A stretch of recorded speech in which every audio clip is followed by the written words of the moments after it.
Hi everyone, it's me, Arielle, and it's Wednesday Warriors. And this week I'm going to be talking about you. That's right, you. This 4-week rotation that we're starting is all about you. We've talked a lot about identity, we've talked a lot about self-care, but I really want to take a more simplistic and personalized approach, and I want to talk this week about being true to yourself, despite life circumstances, what other people might say or do, and your own limitations. Legitimate ones, not self-imposed limitations. I want to talk about how this applies to making goals for yourself, achieving dreams, and feeling authentic, because it's really important that we remain authentic. Instead of saying, I wish, say, I will. That's the kind of mentality I'm thinking about. It's easy to come up with plans, it's easy to come up with goals, it's easy to dream, but if we don't put those things into practice, they just remain dreams. They don't remain our reality, and we can change our reality whenever we want to. So in life, there are always going to be people who are the naysayers, people who tell you you can't do things, people who make you feel bad about yourself, people who are abusive, people who hurt you, people who are jealous, people who are unkind, and they're always going to be there. We can choose to surround ourselves with the right people, the good people, supportive people, but the other people will always be there. We can't get rid of them, but we can learn how to deal with them. Think about whenever someone is faced with an enemy. What do you do when you're faced with an enemy? You get reinforcements. You find as many people as you can who are like-minded, who are ready to support you, who are working towards the same cause that you're working toward, and you combat that other entity together. And it's better because it's like an army instead of just one person. So the first thing that you can do about all these naysayers, all these bad people, all these people who will always say and do things that affect you negatively, is build up your reinforcements, build up your supports. Your supports are there. They may be hard to find, they may be really easy to find. It depends on your circumstances, it depends on the people in your life, but you can find them. Teachers, friends, coaches, family members, support groups, online forums, hotlines. Gather up your supports. You're stronger with supports.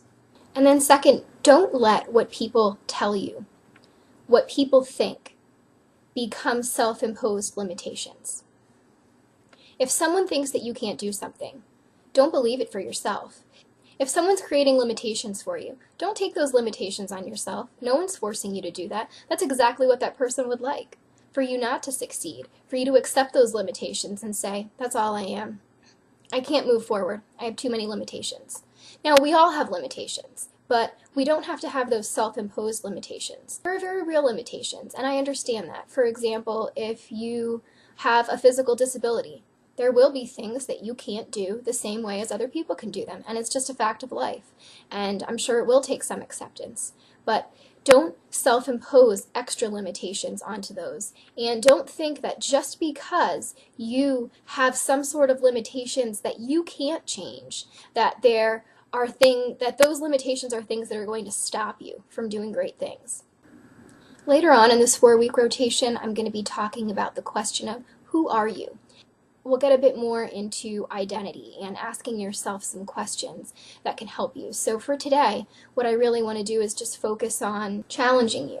For every limitation that someone has set for you, or every limitation that you have set for yourself, or every limitation that actually exists and is a reality, I want you to list 2 things that are important qualities or talents or aspirations that you have, because those things don't have to change. Those things can remain true. You can list them on a piece of paper. You can list them out verbally to yourself. You can list them in your head. But I want you to list them because I want you to know that for every limitation there are so many goals and so many dreams and so many things that you can plan to make a reality. This is part of being your authentic self, not letting other people stop you, not letting other people's mandates dictate your life, not letting a number on a scale dictate your life, not letting your appearance dictate your life, not letting those things dictate your happiness, not letting other people's misconceptions affect the way you see yourself. Not being involved in taking on the stereotypes that other people see to be your own identity, because it's not real, it's not true. You are the only you. I want you to make a list of your goals, your dreams, your plans. They can be things like have a child, to things like go to grad school, to things like write a book. They can be smaller things like learn another language or make a new friend. Whatever your goals and dreams and plans are, I want you to make a list. I want you to write them down because I want you to have them, and I want you to look at them, and I want you to remember that those are the things that you want in life, and those are the things that you can make happen. So no matter what anyone says, or no matter how negatively you feel about yourself one day, those things are still there waiting, and they still exist. And in talking about that, don't say I wish, instead say I will mentality. Don't make the heading of that little list be things I wish for myself. Make that heading be things I will do, because you'll do them. If you want to do them, you'll do them. And maybe in a few years, you'll look back at that list and you'll realize you don't really want to do a couple of those things anymore. Maybe you have some new goals. I know when I was younger, I used to write down a goal list, and I had some things on there that I wanted to achieve.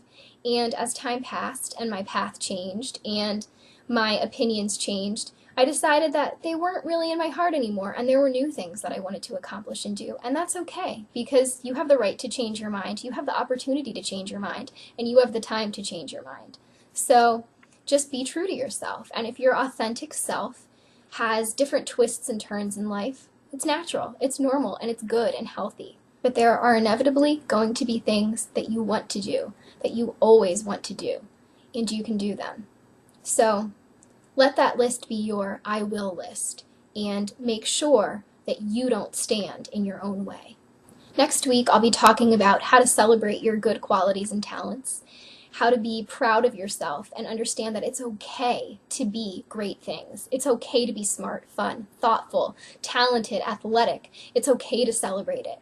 And you don't have to pretend that you're less than you are just because you think it's more socially acceptable. I'm going to explain the difference between being self-absorbed and being self-confident. And then the week following that, I'll be talking about questions to ask yourself. We're going to go into a lot of things that you really need to ask yourself, to start some conversations within your own mind, to do some self-reflecting. And then the week after that, I'm going to be talking about who are you? So I hope you'll stay tuned. I hope you're having a great week. And if you're not, I hope it starts getting better. I'll see you next time.